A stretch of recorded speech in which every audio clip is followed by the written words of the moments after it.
Okay, let's see how to install a web server on your computer. We need to download a software called XAMPP for that, so let's go to apachefriends.org. Now, click on XAMPP for Windows. Shortly, it will start downloading. Once it is downloaded, let's open that folder and run the executable file to begin the installation.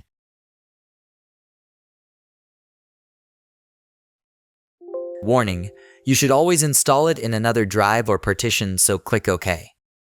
Next. Now select the components you want to include or exclude and click Next. Now this step is important, since I have another drive available, so I will install it in drive F and change the letter to F and click Next. You will type the letter of your desired drive. You may change the language or click Next. Click Next again, and it will begin installation.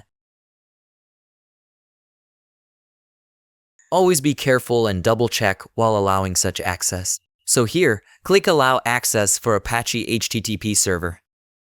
And finish. Now the XAMPP control panel will pop up, so let's start Apache and MySQL.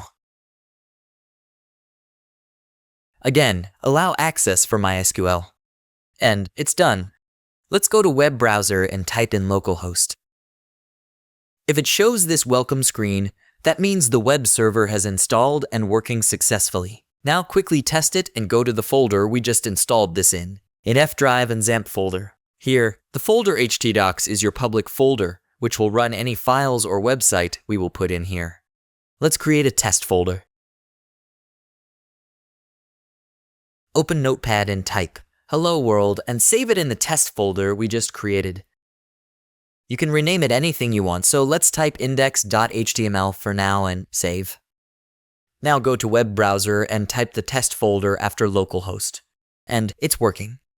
That's it for this video. If you have any questions, let me know in the comments below. Thanks for watching.